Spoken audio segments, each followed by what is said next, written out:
เรื่องลูกได้ไข่ไปหาบ้านไหมแม่มากันแน่นี่แหละสบายปลาไข่ที่จะปัวพี่ดอนนี่ก็ลุงตีเราได้อันนั้นลุงตีไอซูนเราได้เสน่ห์เราได้เพิงจะได้เนี่ยมั่วเป็ดเอาเพื่อจะติดคอ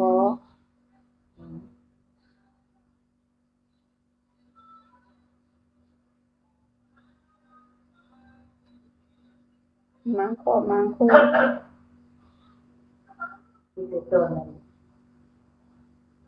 ตัวนี้เลือกตาที่คนยังไปถึงทางไปย้อนอย่างย้อนยาเป็นกูไปแต่ผู้นั้นก็สิไปเราเอา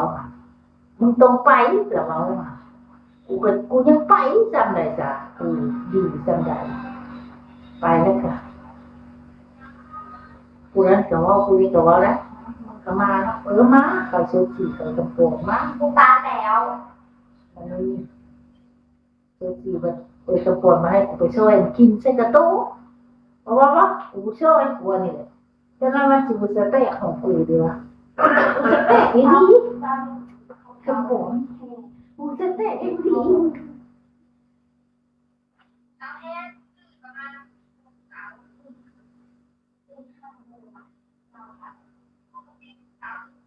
คนโยนกูย่าได้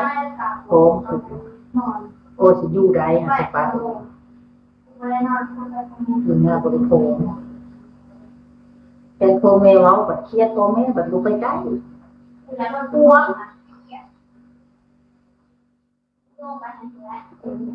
เราจะไม่มีสารนึกคือติดปากกันคันเรามีเป็นนี่ก็เรามีอยู่เด้อโอ้ยเราไปอยู่น้ำอีกก้อยอันนี้นะ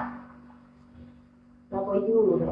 อาบน้ำอาบน้ำอาบน้ำอาบน้ำ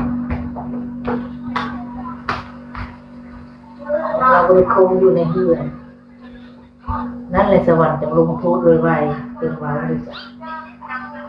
เดี๋ยวมันจะเอาอีกเลยได้ในปัจจุบันลงโทษตรงนี้พาเข้าสบายไปแม่เอ้ยเอาไปเบยพวกสีข้าวอีแม่ได้อีแม่ปาดมามังกรเวลามานั้น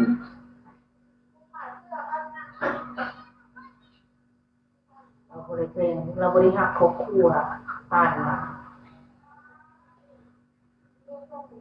เบิ่งเราก็ต่างกันอยู่กับในใจคนละอันกูก็ยังว้าวอยู่กูบอกมึงเลยกันมันคนละคนเป็นคือบอกมีใช่นะกูก็ยังบ่หายอันนี้กูยังว้าวอยู่บนถนนเลื่อนรถเตะปีดมันกูได้สักว่าเป็นตาหูปีดมาคู่เราก่อนถูก